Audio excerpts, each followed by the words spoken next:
Prêt pour l'impact, c'est la question que je pose chaque jour à une personnalité qui compte dans notre économie. J'ai le plaisir d'accueillir Marc Lafont, bonjour. Bonjour. Bienvenue, vous êtes le président de WO2. Alors on est dans le secteur du bâtiment, de l'immobilier, immobilier bas carbone. C'est quoi WO2 ? Oui, WO2, c'est une société qui développe et commercialise des immeubles bas carbone, soit en tant que promoteur, soit en tant que maître d'ouvrage délégué pour le compte de grands investisseurs institutionnels.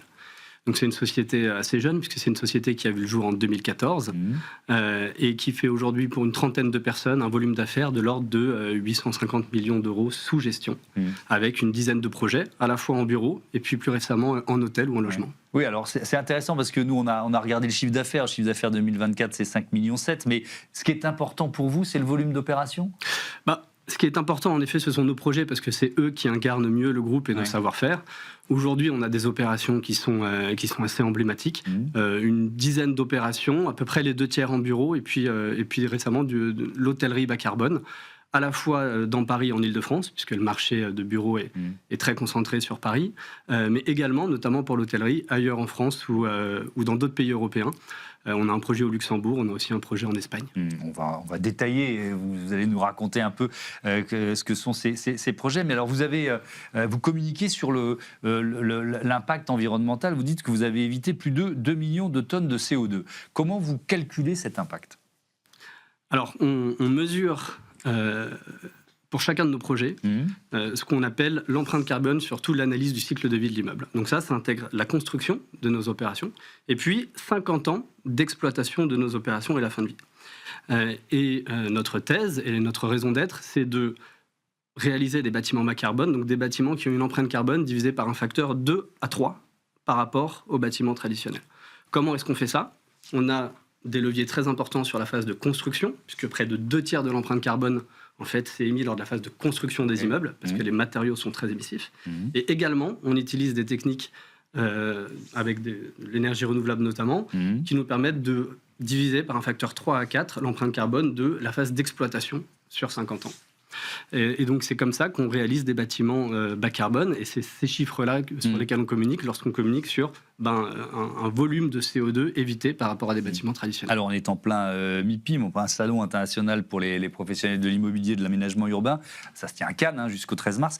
L'immobilier bas carbone, vous nous disiez, l'entreprise elle existe depuis 2014. Vous le voyez prendre, grignoter de la place dans un grand salon comme celui-là ? Alors, dans un grand salon comme le MIPIM, en effet, on voit que les projets qui sont mis en avant sont très souvent des projets bas carbone. En fait, je pense que ce qui est important, c'est les attentes des utilisateurs et des locataires. Ce sont eux qui mettent en avant les projets et ce sont eux qui décident de ce que doit être aujourd'hui un projet immobilier. Ce qu'on constate chez WO2, c'est que les immeubles, lorsqu'ils ont la bonne empreinte environnementale, le bon positionnement, ils arrivent à se louer plus cher que le marché, ils arrivent à se louer plus vite que le marché, ils arrivent finalement dans un contexte de crise majeure, puisque je pense qu'au MIPIM, personne ne vous contredira. C'est une des pires crises que je pense que c'est la pire crise des 30 dernières années. En effet, il y avait une crise majeure au milieu des années 90. C'est une crise qui est extrêmement puissante, à la fois parce qu'il y a une rarification des capitaux disponibles et donc un arrêt total du marché de l'investissement, et puis également parce qu'il y a eu une obsolescence programmée, une obsolescence accélérée, de certains immeubles, accélérée à la fois avec l'essor du télétravail et la crise du Covid, et également avec des incertitudes sur l'avenir, notamment l'impact de l'intelligence artificielle sur les organisations des grandes entreprises et le besoin en mètres carrés. Il est aujourd'hui très incertain. Alors, cette crise... Et là-dedans, l'immobilier bas carbone s'en sort mieux que les autres ? Là-dedans, je pense qu'il ne faut pas voir cette crise comme un mur auquel se heurterait le marché de l'immobilier, il faut la voir comme un virage que doit prendre le marché de l'immobilier, et notamment l'immobilier de bureau. En effet, ce qu'on constate, c'est que malgré cet état du marché qui est très compliqué, les immeubles bas carbone arrivent à mieux se louer et les immeubles bas carbone arrivent à surperformer ce marché qui est compliqué. Nous, on apporte cette démonstration. On a aujourd'hui signé près de 80 000 mètres carrés de bail commercial ces 18 derniers mois, avec des grands noms tels que GRDF, qui a emménagé dans ses bureaux il y a un petit peu moins d'un an, avec AstraZeneca, Panasonic, Otis à l'Arboretum, avec le siège de Sanofi également, et avec une grande commercialisation aussi sur une de nos opérations dans le 18e arrondissement. Ce que montrent toutes ces signatures, c'est que il y a des immeubles, en effet, pour lesquels ça va être très compliqué d'aller à la commercialisation parce qu'ils n'ont pas le bon positionnement, parce qu'ils n'ont pas la bonne empreinte carbone. Mais il y a également des immeubles qui arrivent à se louer, qui arrivent à très bien se louer et que les utilisateurs veulent occuper. Le sujet, c'est d'arriver à cerner ce marché qui est véritablement un marché à deux vitesses et d'arriver à proposer des produits qui ont la bonne empreinte environnementale et qui correspondent aux attentes des utilisateurs. On rentrera dans le détail de ces projets. On va parler de GRDF, on va parler de l'Arboretum à Nanterre, qui est quand même un des projets les plus emblématiques. Mais alors, je veux bien qu'on essaye de comprendre, parce que WO2... j'entends wood, j'entends le bois. Il y a forcément du bois dans vos projets ou pas forcément? Alors, notre sujet, c'est le carbone. Oui. Je vous l'ai dit, l'empreinte carbone, elle se calcule à la fois sur la phase de construction et 50 ans d'exploitation. Lorsqu'on est sur des immeubles neufs, on s'aperçoit que le bois est très bon élève pour faire des bâtiments ultra bas carbone. Pourquoi ? Parce que le bois est le seul matériau de construction qui permet de stocker du carbone plutôt que d'en émettre. Donc l'idée, c'est de remplacer le béton et l'acier, qui sont deux matériaux extrêmement émissifs, par du bois. Et lorsque vous faites ça, vous remplacez un matériau de gros œuvre qui émet de l'ordre de 300 kg de CO2 par mètre cube par un matériau de gros œuvre qui, lui, stocke près de 600 kg de CO2 par mètre cube utilisé. Donc vous venez inverser l'empreinte carbone de votre immeuble sur cette phase de construction. Et donc là, quand on est sur des immeubles neufs, évidemment, on aura tendance à utiliser au maximum le bois comme principal matériau de gros œuvre. Mais on fait également beaucoup de restructuration et de réhabilitation d'immeubles. Et là, évidemment, il faut réutiliser ce qu'on appelle le carbone amorti, donc le carbone qui est d'ores et déjà intégré dans la structure des bâtiments. Et donc là, l'idée, c'est de réemployer ces matériaux, de les réutiliser sur site et d'amener au maximum des matériaux biosourcés sur ce qu'on vient injecter comme carbone dans l'opération. C'est ce qu'on a fait par exemple sur le siège de Sanofi à La Défense. On avait un immeuble qui faisait près de 40 000 m², qui est extrêmement bien situé sur la gare de La Défense, donc sur un hub de transport en commun, qui était vacant depuis 2016. D'accord ? Cet immeuble, il avait le mérite d'exister. Nous, on l'a racheté. On l'a pré-commercialisé à Sanofi, c'est-à-dire que Sanofi est venu préempter cet immeuble avant même qu'on démarre les travaux. Et cet immeuble, on propose un projet de rénovation ultra bas carbone. Donc on garde toute la structure de cet immeuble, mais on vient apporter des façades en bois, on vient apporter énormément de matériaux biosourcés à l'intérieur de l'immeuble, on vient réduire dramatiquement ses consommations énergétiques, de telle sorte à ce qu'aujourd'hui on propose un produit qui n'a pas d'équivalent sur le marché de la défense. Et même sur ce marché de la défense, qui de temps en temps est décrit comme un marché compliqué, on s'aperçoit que ce n'est pas le cas. C'est un marché qui a d'excellents fondamentaux. Le sujet, c'est quel produit on arrive à proposer et quelle est l'empreinte environnementale de ce produit-là. Lorsqu'on arrive à avoir le bon produit avec la bonne empreinte environnementale, l'expérience Sanofi le démontre, on a des immeubles qui en effet se prélouent et trouvent preneurs. On s'est souvent rencontré au CIPCA, au Salon de l'immobilier bas carbone. On parle souvent de béton bas carbone. C'est quoi, et puis est-ce que vous en utilisez beaucoup ? On en est où de la maturité du produit, en quelque sorte, quoi. Je pense qu'il ne faut pas opposer les matériaux. Le béton, nous, on en a besoin sur nos projets neufs, notamment pour tout ce qui est infrastructure, pour tout ce qui est de temps en temps fondation, pour tout ce qui est noyau d'ascenseur. Et là, on a besoin de ce matériau qui est le béton, qui est un matériau extraordinaire, puisque avec un seul matériau, vous réglez des sujets de sécurité incendie, d'acoustique, de structure.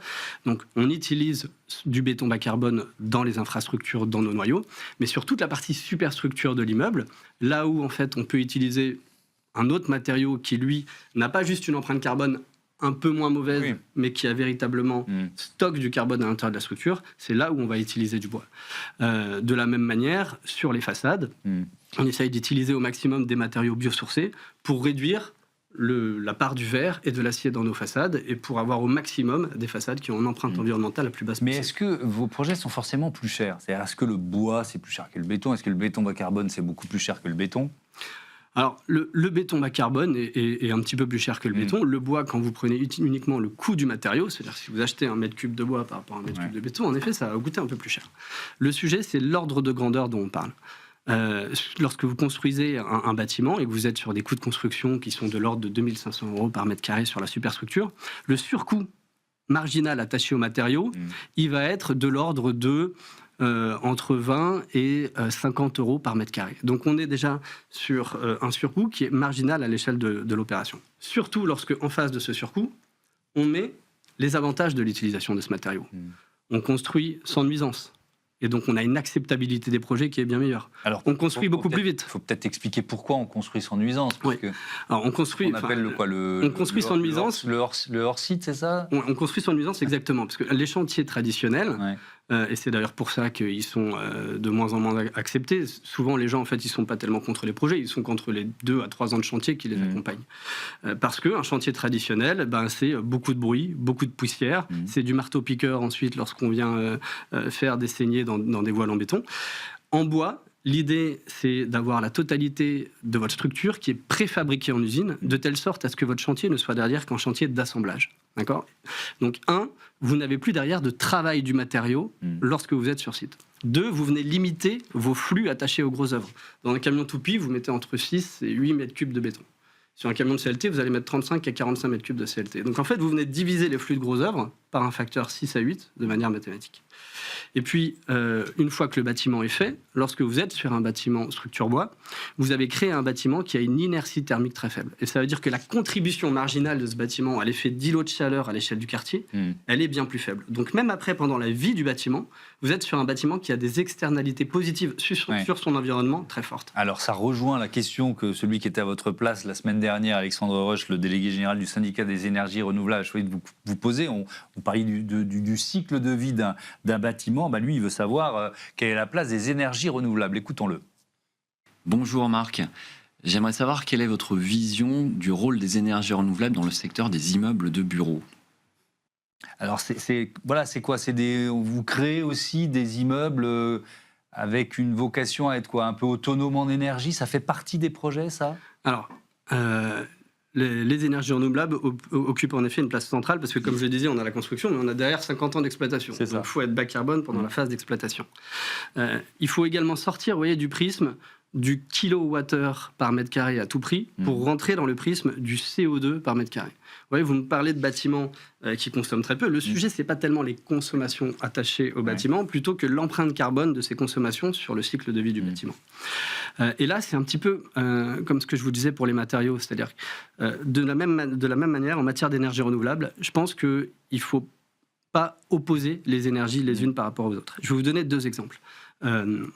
Chez WO2, on a 2 grands projets sur des assiettes foncières qui font entre 6 et 8 hectares. Un grand projet à Nanterre-la-Défense, c'est l'Arboretum, un deuxième dans Paris.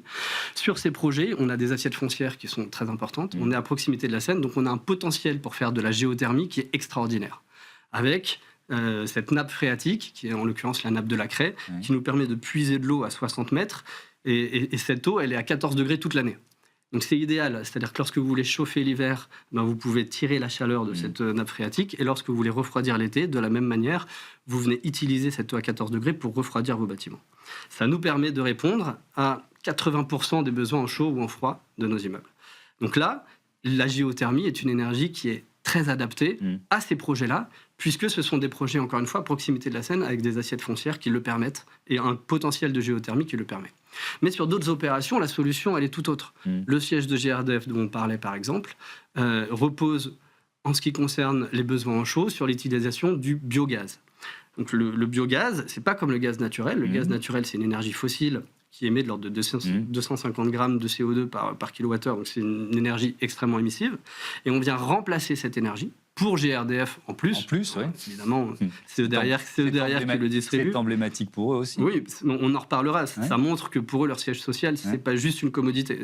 C'est un démonstrateur d'une stratégie qu'ils portent. Et donc, on est venu remplacer le gaz naturel par du biogaz, qui lui a un poids carbone qui est divisé par 5 à peu près par rapport à celui du gaz naturel, et qui nous permet également d'avoir une exploitation ultra bas carbone sur ce siège social. Donc on voit que les solutions en termes d'énergie renouvelable sur les immeubles de bureaux, elles sont à étudier au cas par cas, elles sont extrêmement importantes pour réduire cette part du poids carbone attaché à 50 ans d'exploitation qui représente quand même de l'ordre de 30% du carbone total de l'analyse de cycle de vie de nos immeubles. Mais alors cet immeuble-là, restons-y, c'est à Saint-Denis, c'est ça le siège de GRDF, c'est en face du Stade de France. De GRDF. Quelles caractéristiques, en dehors de l'énergie et du biogaz, mais quelles caractéristiques, puisque vous nous disiez, c'est la phase de construction qui est majeure dans le bilan carbone d'un bâtiment. Donc quel choix vous avez fait? Alors, sur le siège de GRDF, c'était justement très intéressant, puisque on s'est aperçu qu'il y avait une très grande complémentarité entre ce que nous, on portait, c'est-à-dire un immeuble en structure bois, avec la totalité de la superstructure qui est réalisée en bois massif, avec également une partie des façades qui est en ossature bois sur cet immeuble, avec beaucoup de matériaux biosourcés dans tous les lots, notamment les lots architecturaux. Donc un immeuble ultra bas carbone sur cette première phase de construction. Beaucoup de réemploi, et du réemploi soit in situ, c'est-à-dire des matériaux qui étaient d'ores et déjà existants sur site. Avant, c'était des entrepôts et des hangars qui appartenaient à Vipi. Donc on est venu réutiliser une partie des matériaux dans le gros œuvre de ce site-là. Et on est venu également utiliser des matériaux qu'on avait sur d'autres chantiers et qu'on a transportés sur cette opération-là pour faire du réemploi, vous voyez, entre les opérations. Donc vous avez rajouté de l'économie circulaire dans l'équation. Exactement. Donc en fait, le réemploi, il s'analyse à la fois au sein du site sur lequel on travaille, mais également en fonction des autres ressources qui sont à notre disposition à un instant T.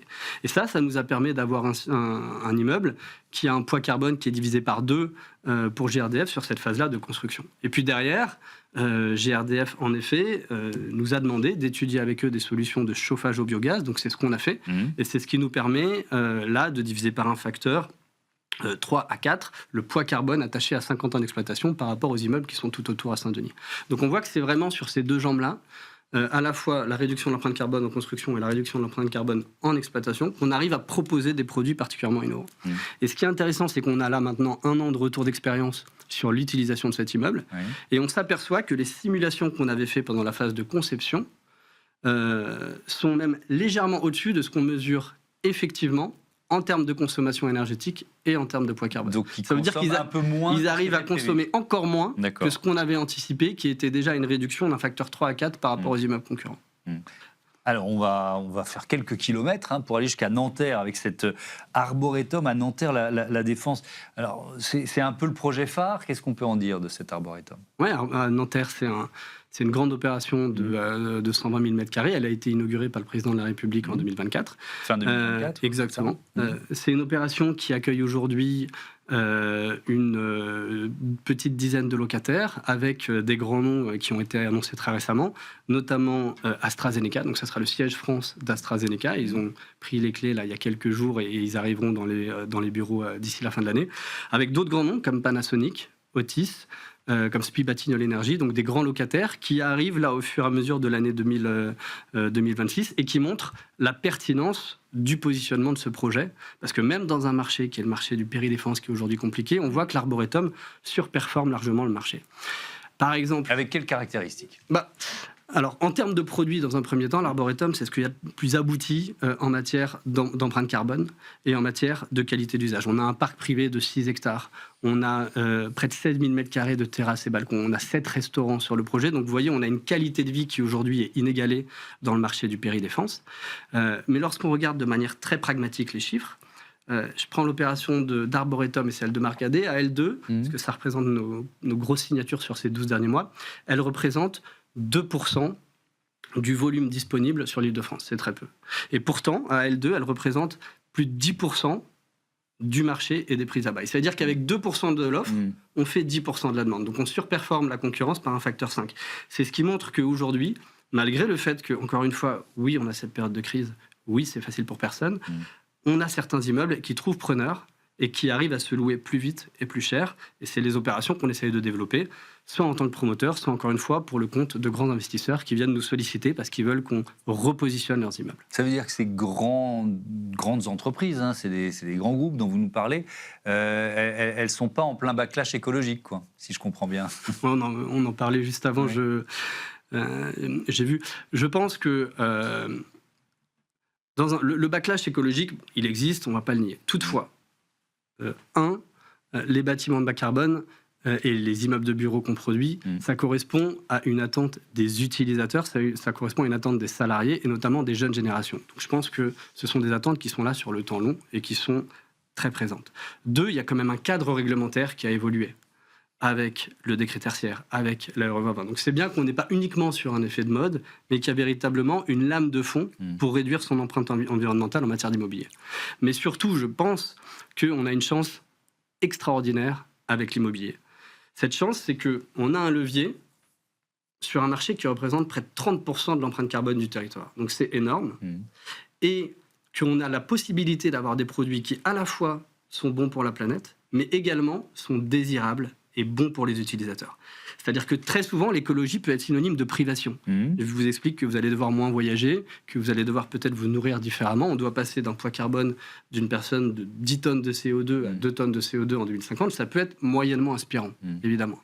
L'avantage qu'on a avec l'immobilier, et notamment l'immobilier de bureau, c'est qu'on peut proposer des bâtiments qui ont une très forte valeur écologique, mais qui sont plus agréables à vivre, qui sont plus désirables pour les utilisateurs, qui riment d'ailleurs avec des économies d'énergie, avec des économies de consommation, et qui de temps en temps sont même moins chers à exploiter.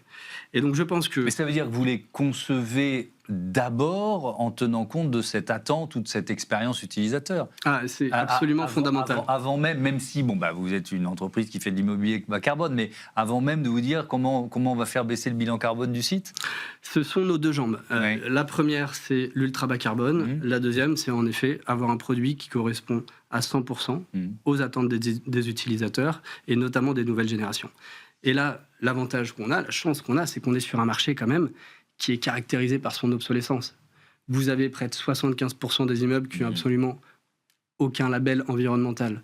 Vous avez des immeubles qui, historiquement, ont été conçus et réalisés uniquement comme des objets techniques, financiers ou comme des lieux de production. Le bureau, c'est plus ça.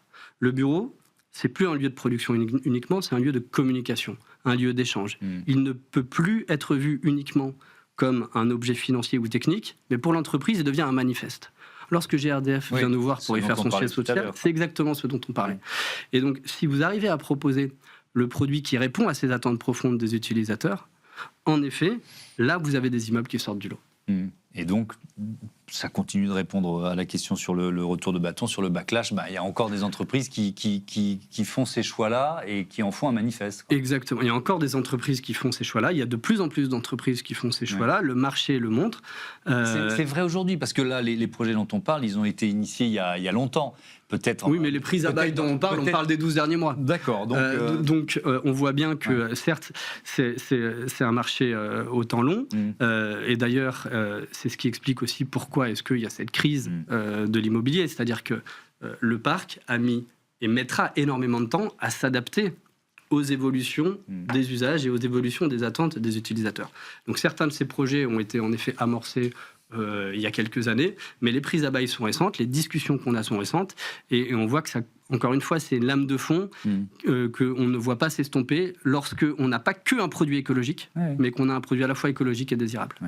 La désirabilité, c'est majeur. Là, vous prêchez un convaincu. Je reste sur cet arboretum là, à Nanterre-la-Défense. Vous avez dit il y a comme il y a un parc à l'intérieur, donc une dimension biodiversité. Sur l'eau, tiens, je veux bien savoir parce que ça fait partie aussi des enjeux et du bilan d'un bâtiment. Comment vous l'avez intégré, ce défi ? Oui, alors on a en effet un parc de 6 hectares. On a un canal qui traverse la totalité de ce parc avec un bassin qui nous permet de gérer la totalité des eaux de pluie et puis l'arrosage de ce parc. Donc il y a en effet une gestion de l'eau qui est quasi autonome à l'échelle du campus. En effet, on a des attentes particulières en matière de biodiversité. On a un grand potager qui permet de produire près de 3000 kilos de fruits et légumes tous les ans, qui sont d'ailleurs réutilisés dans le restaurant qui est juste à côté. Donc on a en effet cette attention à la fois à la gestion de l'eau, à la fois aux enjeux de biodiversité, mais quand même on priorise les sujets sur lesquels on apporte beaucoup d'attention. C'est dans un premier temps véritablement le carbone, l'énergie, puis la biodiversité et la gestion des ressources. C'est vraiment dans cette logique-là qu'on développe la totalité de nos projets. Et donc, parce que le levier le plus efficace, c'est d'abord ce que vous disiez, c'est d'abord la construction et le carbone. Parce que un des sujets quand même aujourd'hui, je pense, de l'écologie, c'est la dilution des indicateurs et la dilution des responsabilités. Et on le constate lorsque de temps en temps on met dans un grand fourre-tout et dans certaines certifications sur le même plan des sujets de biodiversité, des sujets de réchauffement climatique, des sujets accès à des locaux vélos, des sujets de nichoirs à insectes et des sujets de couleur de la moquette dans le hall. Bon, ces sujets, ils ne sont pas tous à mettre sur le même plan. Et donc, nous, notre conviction quand même, c'est qu'il y a un problème qui est plus important que les autres, c'est un problème de réchauffement climatique. Ce problème de réchauffement climatique, c'est un problème d'émission de CO2 et c'est là-dessus qu'il faut concentrer le gros de son effort. Le deuxième gros problème, c'est en effet les enjeux de biodiversité. Et c'est pour ça que sur la totalité de nos opérations, on a énormément d'espace extérieur, on a énormément d'espace végétalisé. On travaille même à développer en ce moment des brevets qui vont nous permettre de réaliser des espaces végétalisés sur des structures bois. Donc c'est bien que ces sujets, vous voyez, sont au cœur du développement de notre activité. Je pense qu'on est un des seuls promoteurs, maîtres d'ouvrage délégués sur le marché aujourd'hui, à avoir son propre département de R&D qui développe ce type de techno. Merci beaucoup, Marc Lafont, et à bientôt sur Be-Smart for Change. On passe tout de suite à notre rubrique consacrée aux startups éco-responsables et socialement responsables.